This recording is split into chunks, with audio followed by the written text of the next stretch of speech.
you talk about what it looks like getting your players rested and all that stuff. It's hard. It's not. And Kyle Shanahan, this is one of my favorite clips from Kyle Shanahan press conference. It's a longer clip, okay? So it's over a minute, but they asked about like how to rest players. And the only player that he is resting is Brock Purdy. He said Brock Purdy's out. He's already out.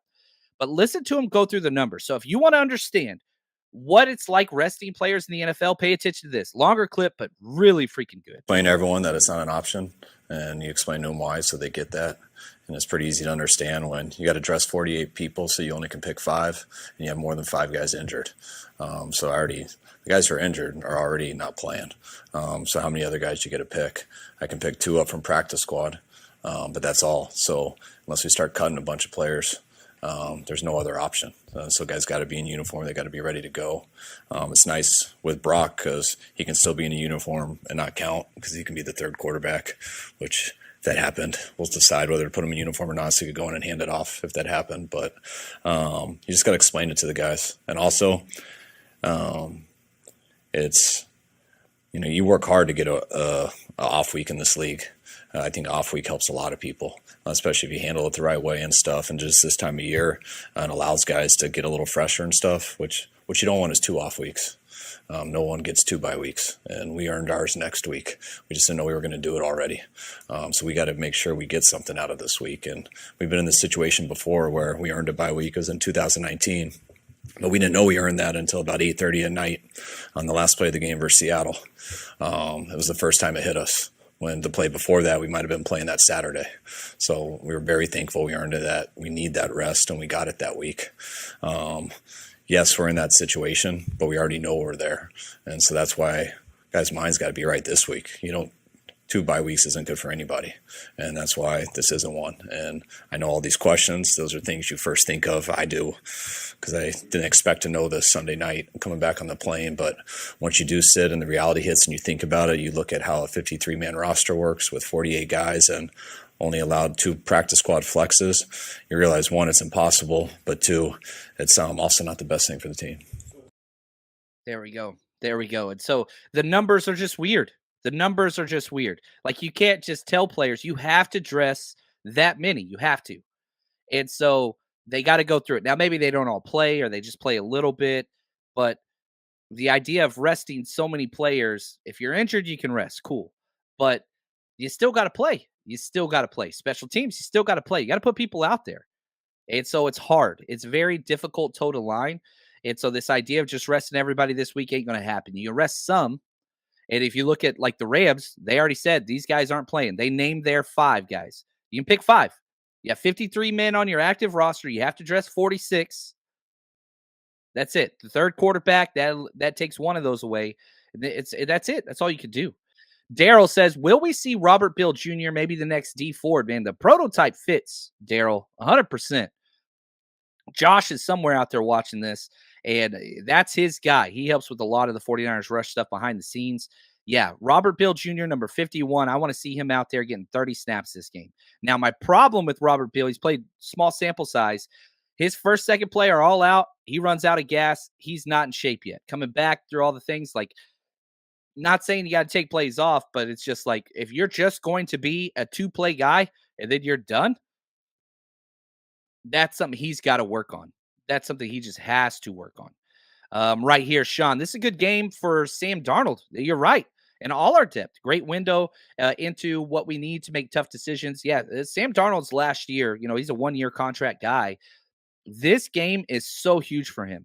What he could prove to other teams. Does he stick around? Does he take a friendly deal? Whatever else. But also, if an injury happens to Brock, and Kyle said that he's telling the team, we're acting like Brock Purdy got injured on the first play. Brock will get half of the reps with the one. Sam will get the other. I want our team to treat this week as Brock going down on like the first play of the game.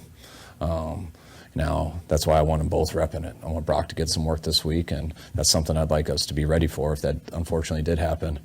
Thursday, when it's all full speed, probably give Sam majority of them. We'll talk about that after today, and Friday we're back to walkthrough. That's what this game's going to be like. So Sam Darnold comes in, Brock got injured, and you get to see that because you're going to get to see Sam Darnold with a lot of the studs. How much Debo and Ayuk and Kittle and Trent play, I don't know, but they'll be out there some. They'll probably be out there some. So this is going to be huge. There's no doubt about it. Just a nice dress rehearsal into seeing what the backups have and what that's going to look like. I love all the CC still coming in. What's up, Will?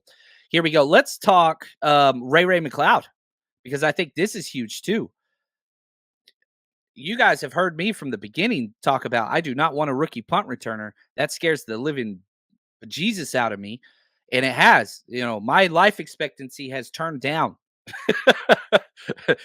since number 10 has been back there returning punts. And I love Ronnie Bell, and I hope he's a part of this team for a very long time. And I would not mind him returning punts in the future. I just don't believe in rookies getting that job. That's just my own personal preference, whatever else. But now Ray McLeod is fully practicing, fully, which means no more number 10. Thank the Lord. On top of that, now you have depth behind Debo. Ronnie Bell can play that better than anybody else.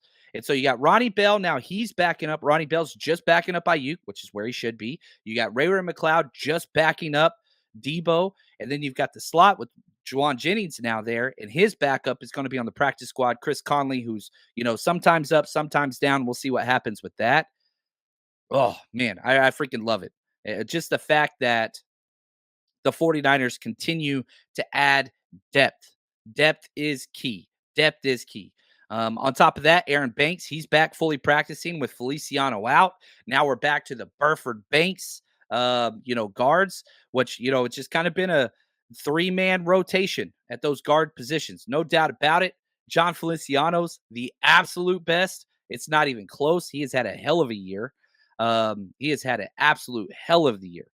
So excited about that. But now Banks gets back, gets some snaps. Me personally, I think the best and most consistent is a healthy Banks on the left and a Feliciano on the right, but you got to get them healthy.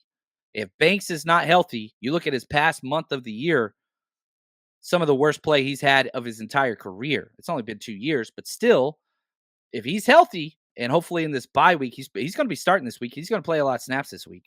But if Banks can get healthy, the best 5 is probably Banks on the left. The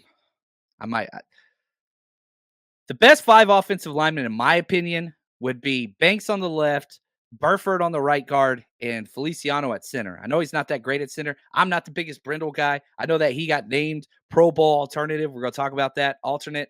That's crazy to me. Not that I dislike Brindle. I just don't think he's that good. He has good games, and this last one was a great game. And so that was huge. But no, center's the rough position in the NFL. The continuity is huge and all those things. But you look at the amount of drives that are ended because of number 64 out there. It's consistent. It is consistent. You go 4th and 1 on the goal line and you don't block anybody as a center. How the hell is that possible?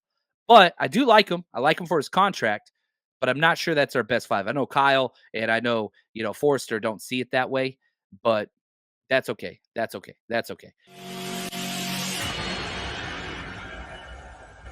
The 49ers Rush Podcast.